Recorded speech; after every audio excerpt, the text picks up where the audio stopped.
Primeira Epístola de Paulo aos Coríntios. Que fazer, pois, irmãos? Quando vos reunis, um tem salmo, outro doutrina, este traz revelação, aquele outra língua e ainda outro interpretação. Seja tudo feito para edificação. No caso de alguém falar em outra língua, que não sejam mais do que 2 ou quando muito 3, e isto sucessivamente, e haja quem interprete. Mas, não havendo intérprete, fique calado na igreja, falando consigo mesmo e com Deus. Tratando-se de profetas, falem apenas 2 ou 3, e os outros julguem. Se, porém, vier revelação a outrem que esteja sentado, cale-se o primeiro. Porque todos podereis profetizar um após outro, para todos aprenderem e serem consolados. Os espíritos dos profetas estão sujeitos aos próprios profetas. Porque Deus não é de confusão, e sim de paz. Como em todas as igrejas dos santos, conservem-se as mulheres caladas nas igrejas, porque não lhes é permitido falar, mas estejam submissas, como também a lei o determina. Se, porém, querem aprender alguma coisa, interroguem em casa a seu próprio marido, porque para a mulher é vergonhoso falar na igreja. Porventura, a palavra de Deus se originou no meio de vós, ou veio ela exclusivamente para vós outros? Se alguém se considera profeta ou espiritual, reconheça ser mandamento do Senhor o que vos escrevo. E, se alguém o ignorar, será ignorado. Portanto, meus irmãos, procurai com zelo o dom de profetizar, e não proibais o falar em outras línguas. Tudo, porém, seja feito com decência e ordem.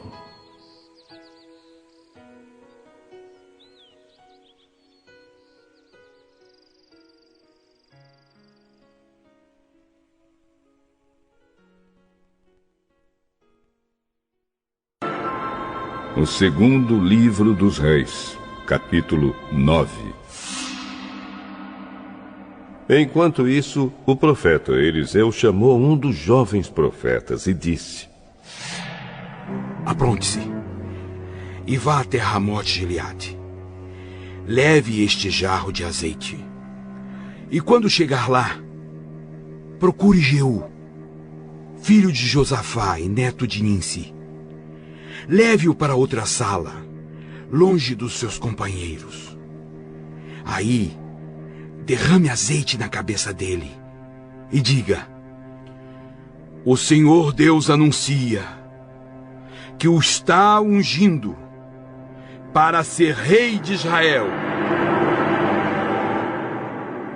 Depois, saia de lá o mais depressa que puder. Então o jovem profeta foi até Ramote-Gileade e lá encontrou reunidos os oficiais do exército. Ele disse: Eu trouxe uma mensagem para o senhor. Com qual de nós você está falando? É com o senhor mesmo. Então os dois foram para uma sala e o jovem profeta derramou azeite na cabeça de Jeú e disse: O Senhor, o Deus de Israel, anuncia isto. Eu estou ungindo você para ser o rei do meu povo de Israel. Você deve matar o seu chefe, o rei Jorão, filho de Acabe, para que assim eu castigue Jezabel por haver assassinado os meus profetas e os meus outros servos.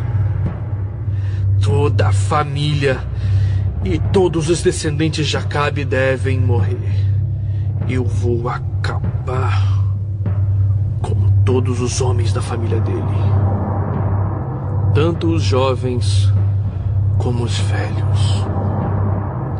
Vou tratar a família dele como tratei as famílias do rei Jeroboão, filho de Nebate, e do rei Baasa, filho de Aías. Jezabel não será sepultada. O seu corpo será comido pelos cachorros. Perto da cidade de Jezreel. Depois de dizer isso, o jovem profeta saiu da sala e fugiu. Jeú voltou para o lugar onde estavam seus companheiros e eles perguntaram: Tudo bem? O que aquele louco queria com você? Vocês sabem muito bem o que ele queria. Não sabemos, não. Conte o que ele disse. Ele me disse que o Senhor Deus anuncia isto. Eu estou ungindo você, Jeú, para ser o rei de Israel. No mesmo instante, eles estenderam as suas capas sobre os degraus para Jeú passar. Tocaram a corneta e gritaram: Jeú é o rei! Jeú é o rei! Então Jeú fez uma revolta contra o rei Jorão. Jorão estava em Jezreel, tratando dos ferimentos que havia recebido em Ramote-Gileade, na batalha contra o rei Hazael da Síria.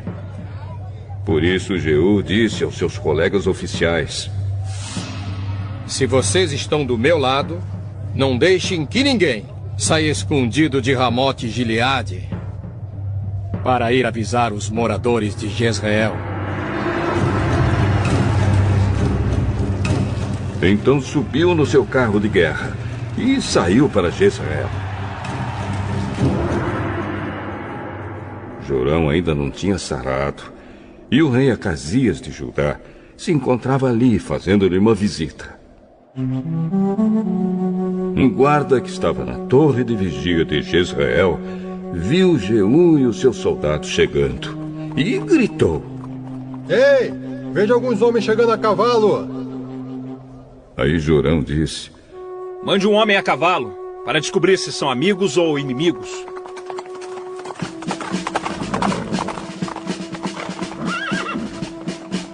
O mensageiro foi encontrar-se com Jeú e disse: O rei quer saber se o senhor vem como amigo. Isso não é da sua conta. Passe para trás de mim. O guarda que estava na torre de vigia contou que o mensageiro havia se encontrado com o grupo, porém não estava voltando. Outro mensageiro foi mandado.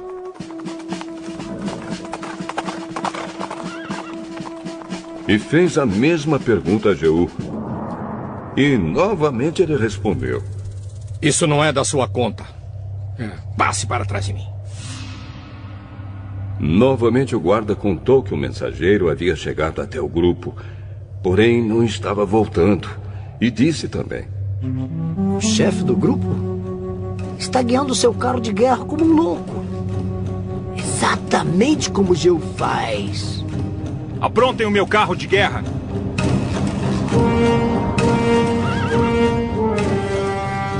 O carro foi preparado, e então ele e o rei Acasias saíram, cada um no seu carro, para ir ao encontro de Jeú.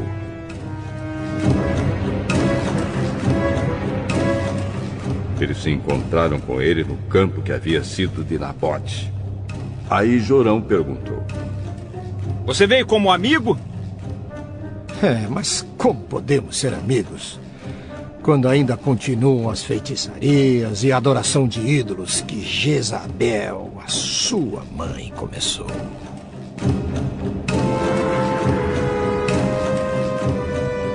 Então Jorão virou seu carro e fugiu, gritando para Acasias: É uma traição, Acasias!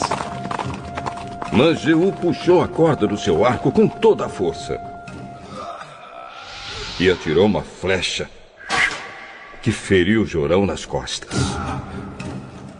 A flecha atravessou o coração e ele caiu morto no seu carro de guerra. Aí Jeú disse a Bidkar, o seu ajudante: Pegue o corpo dele e jogue no campo, que era de Nabote. Lembre que, quando nós dois estávamos juntos andando a cavalo atrás de Acabe, pai de Jorão, o Senhor Deus disse estas palavras contra Acabe. Ontem eu vi o assassinato de Nabote e dos seus filhos, e prometo que castigarei você aqui, neste mesmo campo. E Jeú ordenou ao seu ajudante: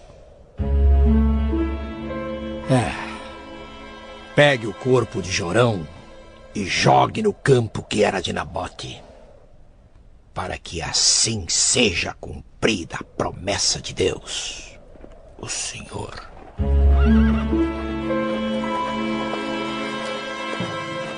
O rei Acasias de Judá viu o que tinha acontecido e fugiu no seu carro na direção da cidade de Bet-Hagã. Mas Jeú o perseguiu e disse aos seus soldados: matem Acasias também! Matem! E eles o feriram quando ele ia no seu carro pela estrada que sobe para Gur, perto da cidade de Ibleão. Mas Acasias conseguiu fugir até a cidade de Megido, onde morreu. Os seus oficiais levaram o corpo de volta para Jerusalém e o sepultaram nos túmulos dos reis, na cidade de Davi. Acasias havia começado a reinar em Judá no ano 11 do reinado de Jorão, filho de Acabe, em Israel. Jeú chegou a Jezreel e Jezabel ficou sabendo disso. Então pintou os olhos, penteou os cabelos e ficou numa janela do palácio, olhando para a rua. Quando Jeú entrou pelo portão do palácio, ela gritou: olá, Zinri, assassino do seu senhor! Jeú olhou para cima e gritou: quem está do meu lado? 2 ou 3 oficiais do palácio olharam para ele de uma janela. E Jeú disse a eles: jogue essa mulher daí! Eles a jogaram. E o sangue dela respingou a parede e os cavalos. Jeú passou por cima dela com os cavalos e o carro e entrou no palácio. E depois que comeu e bebeu, disse: peguem aquela maldita e a sepultem. Afinal de contas, ela é filha de um rei.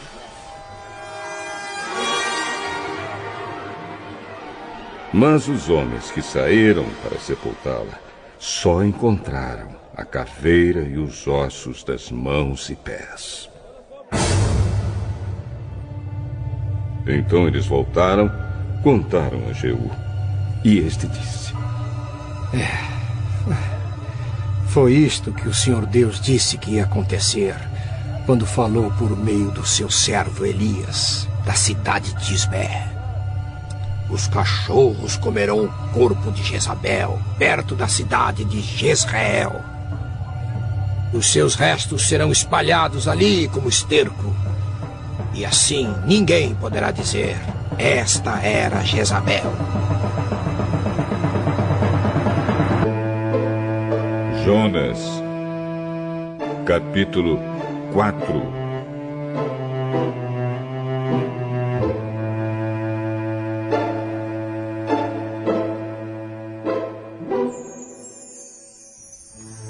Por causa disso, Jonas ficou com raiva e muito aborrecido. Então orou assim: ó Senhor Deus, eu não disse, antes de deixar a minha terra, que era isso mesmo que ias fazer? Foi por isso que fiz tudo para fugir para a Espanha. Eu sabia que és Deus, que tem compaixão e misericórdia. Sabia que és sempre paciente e bondoso e que estás sempre pronto a mudar de ideia e não castigar. Agora, ó Senhor, acaba com a minha vida, porque para mim é melhor morrer do que viver. O Senhor respondeu: Jonas, você acha que tem razão para ficar com tanta raiva assim?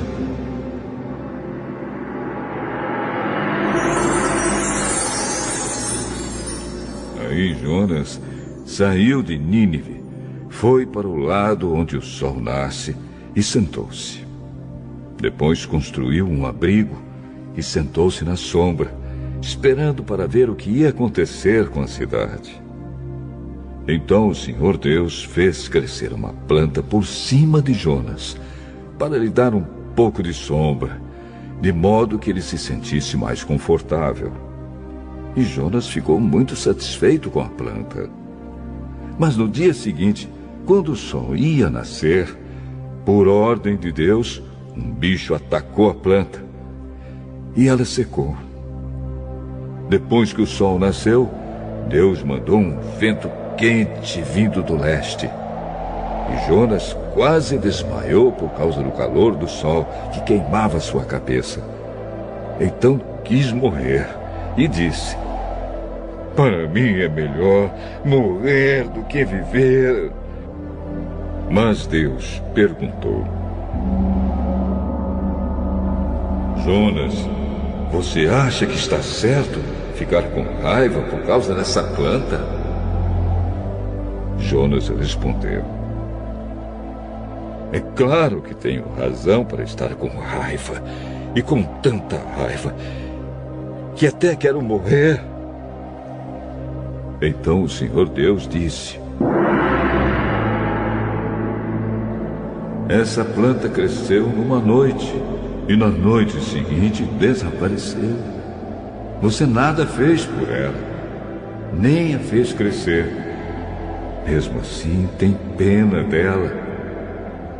Então eu, com muito mais razão, devo ter pena da grande cidade de Nínive, onde há mais de 120 mil crianças inocentes e também muitos animais.